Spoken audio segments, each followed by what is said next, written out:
কোনো কারণে কারো মনোবল যদি একবার ভেঙে যায় ভাই কাকা, যদি সে সেই কারণ নিয়ে ক্রমাগত ভেবে চলে, তাহলে তার পক্ষে ভবিষ্যতে মাথা তুলে দাঁড়ানো সম্ভব হয় না। তুমি আমার কাছে প্রকাশ না করলেও আমি কিন্তু ভালোভাবে বুঝতে পারছি যে তোমার মনোবল এখন তলানিতে এসে ঠেকেছে। আর তোমার মনোবল বৃদ্ধি করার জন্য আমার কাছে একটা উপায় আছে ভাই কাকা। খনা, তুমি এখানে? ওদিকে সমৃদ্ধি যে তোমাকে খুঁজছে। তাই নাকি? চলো চলো, এক্ষুনি চলো। খনা, মুখে তুমি যতই বলো তুমি তোমার ভাই কাকার পাশে আছো, আসলে দেখছি তুমি ঋদ্ধিমণিরই পক্ষে।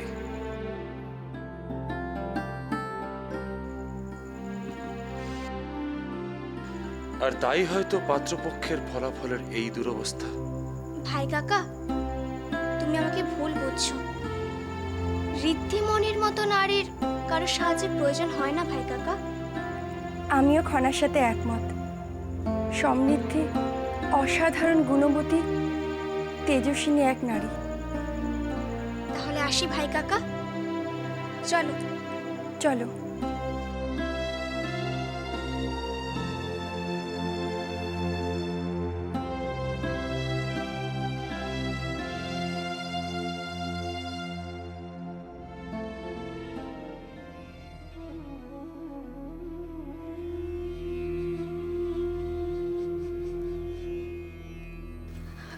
আসুন জয়দ্র দাদা।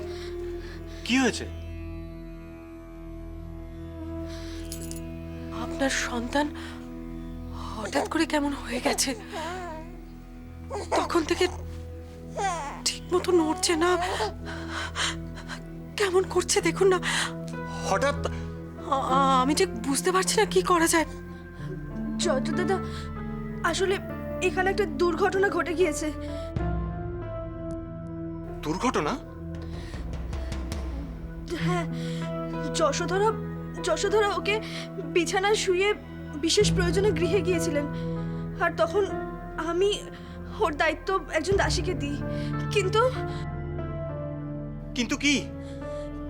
কিন্তু দাসীর অসাবধানতায় ও বিছানা থেকে পড়ে যায়। আর তারপর থেকেই না এই অবস্থা। যশোধরার কি কোনো দায়িত্ববোধ নেই? আমি বিবাহের ব্যবস্থাপনায় একটু ব্যস্ত হয়ে পড়েছি, ব্যাস অমনি একটা দুর্ঘটনা ঘটিয়ে বসেছে। না না, যশোধারাকে দোষ দিয়ে কিন্তু কোনো লাভ নেই। এই দুর্ঘটনার জন্য সে কোনোভাবেই দায়ী নয়।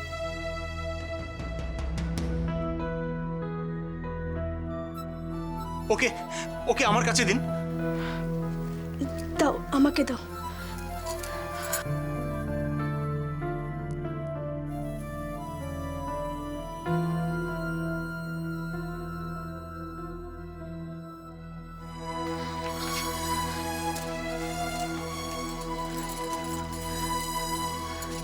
শোনা,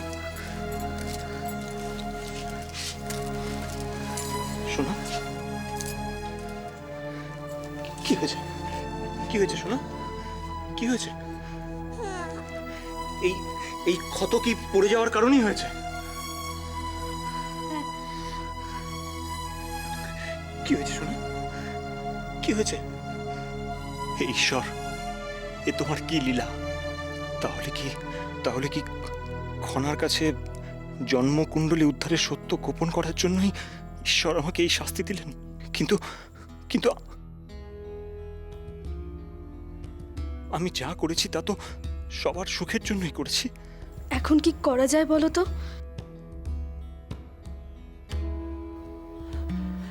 এই মুহূর্তে এই শিশুটিকে সুস্থ করে তুলতে আমাদের আপ্রাণ চেষ্টা করতে হবে, নাহলে যশোধারার আর ওনার যে কি ভয়ঙ্কর অবস্থা হতে পারে সেটা ভেবে আমি শঙ্কিত হয়ে যাচ্ছি। না না, ঈশ্বর কখনো কারোর অমঙ্গল করেন না, কখনো না। হয়তো আমার অন্য কোনো কৃতকর্মের জন্যই। জয়দ্র দাদা, আপনি কোনো চিন্তা করবেন না, সব ঠিক হয়ে যাবে। এক্ষুনি যশোধরাকে ডেকে পাঠাবার ব্যবস্থা করো। ওর উপস্থিতি এখানে একান্ত প্রয়োজন। জয়দ্রথ, তোমার শিশুটির দুর্ঘটনার খবর পেয়ে আমি ছুটে এলাম। দেখুন রাজিমা, কি থেকে যে কি হয়ে গেল, এই ব্যস্ততার মধ্যে যে কি ঘটে গেল, এক্ষুনি যশোধরাকে ডেকে পাঠাবার ব্যবস্থা করুন দয়া করে। ঠিক আছে, আমি এক্ষুনি খবর দিচ্ছি। দাঁড়াও কৌরুকে, যশোধরাকে এই মুহূর্তে ডাকার কোনো প্রয়োজন নেই। আমার মনে হয় রাজবৈদ্যকে এই মুহূর্তে খবর দেওয়ার প্রয়োজন আছে।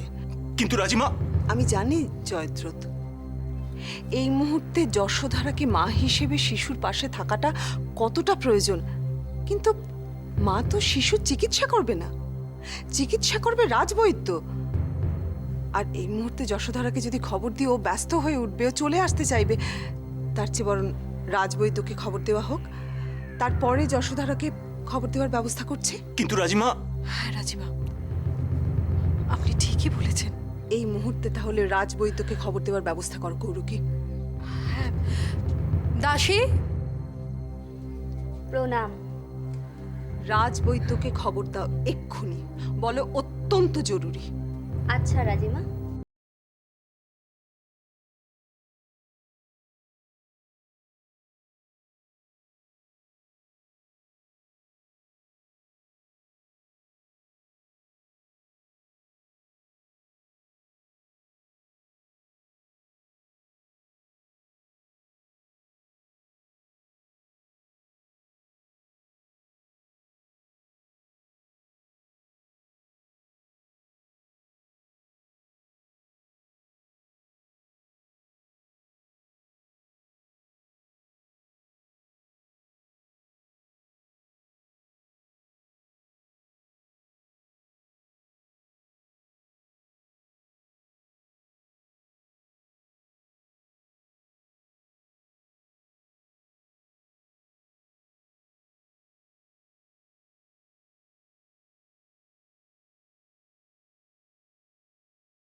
ঠিক হয়ে যাবে জয়ম। ভাগ্য আমার সাথে একই খেলা খেলছে বলো তো খনা। এ কথা বলো না জয়ম, দুর্ঘটনা তো দুর্ঘটনাই হয়, আর তা যে কোনো মানুষের সাথেই ঘটতে পারে। কিন্তু তাই বলে একটা একটা নিষ্পাপ দুধের শিশুর সাথে যদি দুর্ঘটনা ঘটে তা কি সহজে মেনে নেওয়া যায় খনা? শান্ত হও জয় দাদা, একটুখানি শান্ত হও, আমরা সবাই তোমার পাশে আছি। প্রণাম। আসুন রাজবৈদ্য মশাই। হ্যাঁ, কি ব্যাপার? দেখুন না কি কাণ্ড, আসলে শিশুটি বিছানা থেকে পড়ে গিয়ে কিরকম যেন সে কি? নিষ্প্রাণ হয়ে গেছে। দেখুন আঘাতও লেগেছে। আমি ঠিক বুঝতে- আমি একটু দেখছি, আপনি শোয়ান।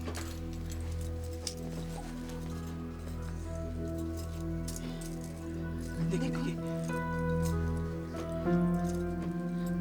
আপনি বসুন।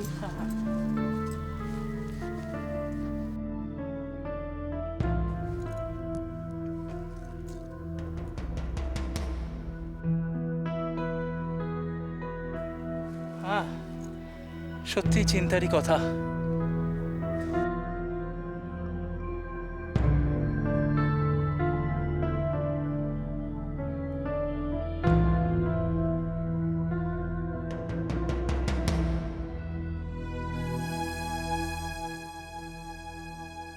কেঁদো না বোন। আমার জন্যই তো এত কিছু হচ্ছে। এ তুমি কি বলছো সমৃদ্ধি? তা নয় তো কি, আমার বিবাহের ব্যস্ততার কারণেই তো জয় দাদা যশোধরা তাদের সন্তানের প্রতি নজর রাখতে পারেন।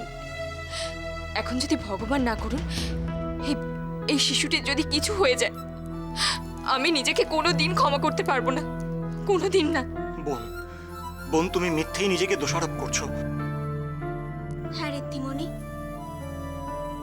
আমিও জয়মের সঙ্গে একমত।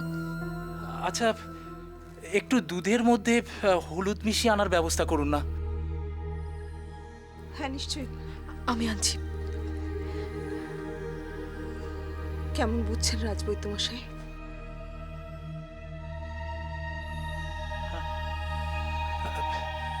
একটু ধৈর্য ধরুন রাজিমা।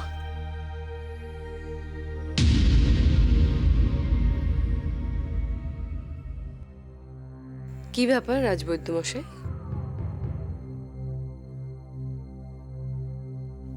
আমি যা করার করছি রাজৌদি। হঠাৎ করে এভাবে? এ কি সমৃদ্ধি? তুমি এখানে কি করছো? জয়দাদের সন্তানের আমি জানি, কিন্তু আজ তোমার বিবাহের দিনে তুমি এভাবে এখানে দাঁড়িয়ে দাঁড়িয়ে সময় নষ্ট করছো।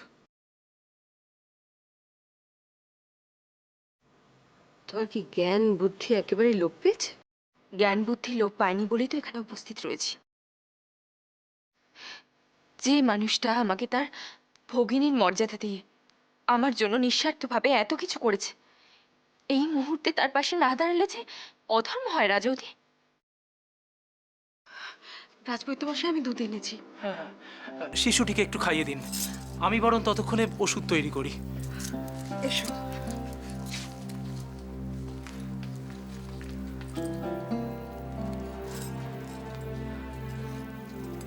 খাইয়ে।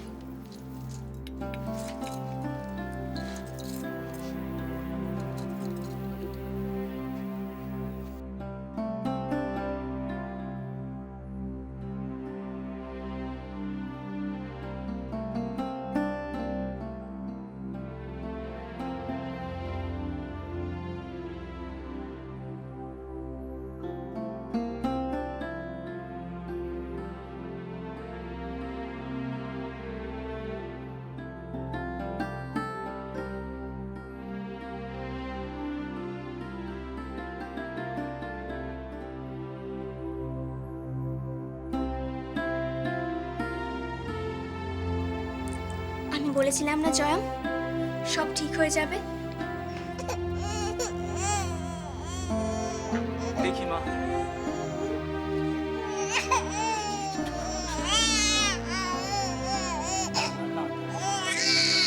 এই তো, এই তো। আর কোনো চিন্তার নেই। আচ্ছা, এবার তাহলে আমাকে অনুমতি দিন। অনেক অনেক ধন্যবাদ আপনাকে।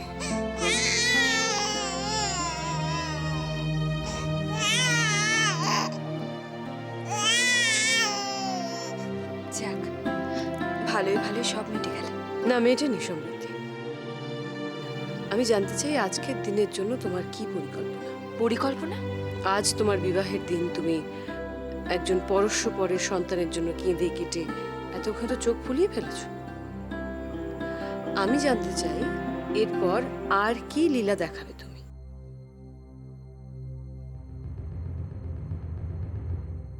লীলা? লীলা নয় তো কি?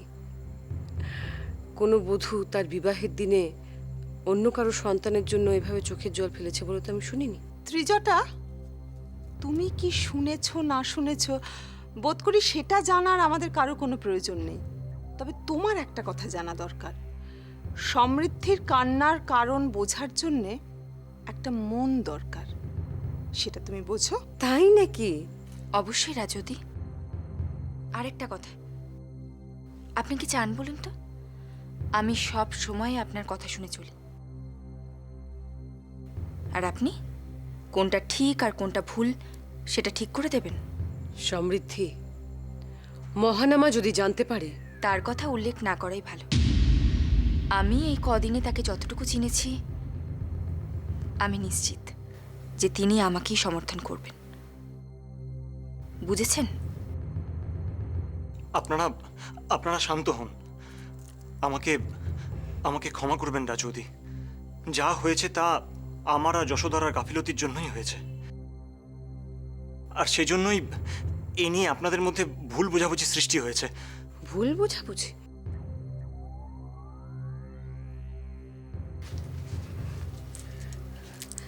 ঋদ্ধিমণি, চলো এবার, ওদিকে যে দেরি হয়ে যাচ্ছে। চলো চলো। যে যাই বলুক না কেন, এ কথা কিন্তু মানতেই হবে, আমাদের সমৃদ্ধি কিন্তু তেজস্বিনী। আর সেই তেজের জাদুতেই মহানামা বুঝতে পেরেছে যে কোনটা তার করা উচিত আর কোনটা করা উচিত নয়। আর মহানামার যদি সমর্থন পায় সমৃদ্ধি, তাহলে তো হয়েই গেল।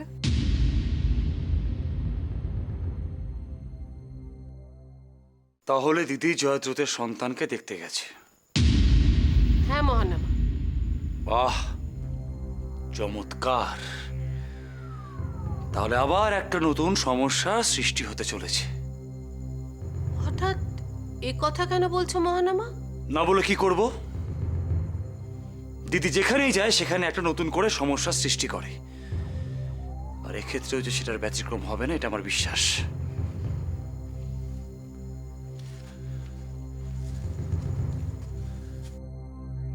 আর আপনাকেও একটা কথা জিজ্ঞেস করি মাসুমা, আপনি থাকতে দিদি কিভাবে জয়দ্রুতের কাছে গেল? আপনার উচিত ছিল তাকে বিরত করা। মহানামা, জয়দ্রথ হলো কন্যা পক্ষ। তাদের বিপদের দিনে পাত্রপক্ষের পাশে গিয়ে দাঁড়ানোটা কর্তব্য। তোমার দিদি সেই কর্তব্যই করতে গেছে। এ কটা দিন কতটা কর্তব্য পালন হয়েছে সেটা আমি ভালো করে দেখেছি মাসুমা। নেহাত আমি ছিলাম, না হলে এই বিবাহটাই পণ্ড হয়ে যেত। কি বলছো মহানামা? আসলে কি জানো তো,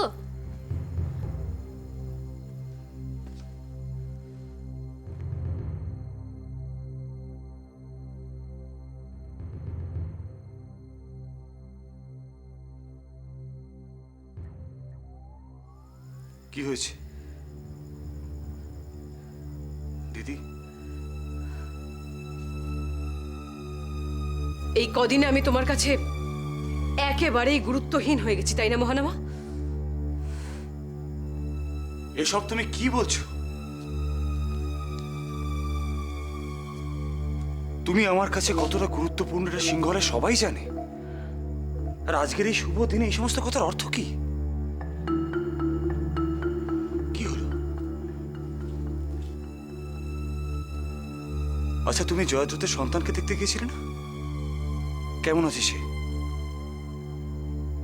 তুমি দেখছি জয়দ্রথের সন্তানকে নিয়ে একটু বেশি চিন্তিত হয়ে পড়েছো। আচ্ছা ত্রিজটা, এই পরিস্থিতিতে জয়দ্রথের সন্তানকে নিয়ে জিজ্ঞাসা করাটা কি কোনো অপরাধ? কি হলো ত্রিজটা, চুপ করে আছো যে? শিশুটি এখন বিপদমুক্ত। রাজবৈদ্যকে ডেকে পাঠানো হয়েছিল, তিনি দেখেছেন। শিশুটি এখন ভালো আছে। যাক, নিশ্চিন্ত হওয়া গেল। রাজবৈদ্য মশাইকে ডেকে পাঠানোর এই সিদ্ধান্তটা সত্যিই প্রশংসনীয়। মহানামা, মহানামা, আমি নিজের কানে শুনে বিশ্বাসই করতে পারছি না যে তুমি এ ধরনের কথা বলতে পারো। অর্থাৎ? অর্থাৎ মানুষের চরিত্র কত দ্রুত পরিবর্তিত হয়। কাল পর্যন্ত আমি তোমার কাছে সবকিছু ছিলাম, আর আজ সমৃদ্ধি আর তার ধর্মভ্রাতা তোমার কাছে সবচেয়ে আপন হয়ে উঠেছে। বাহ মহানামা, বাহ।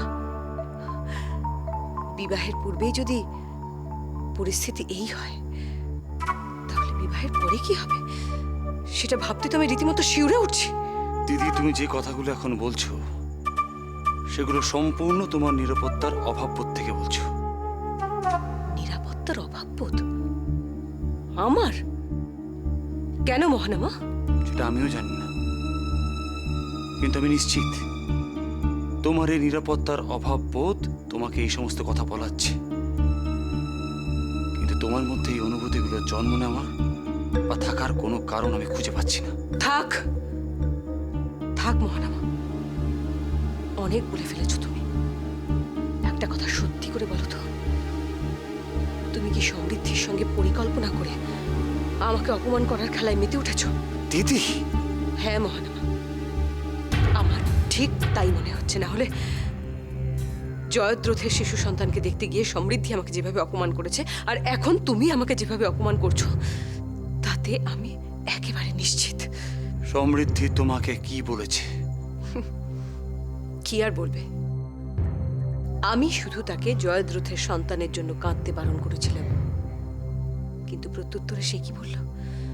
বলল সে যা করছে সে ঠিকই করছে, এবং তার হবু স্বামী যদি জানতে পারে তাহলে সেও তাকে এক কথায় সমর্থন করবে।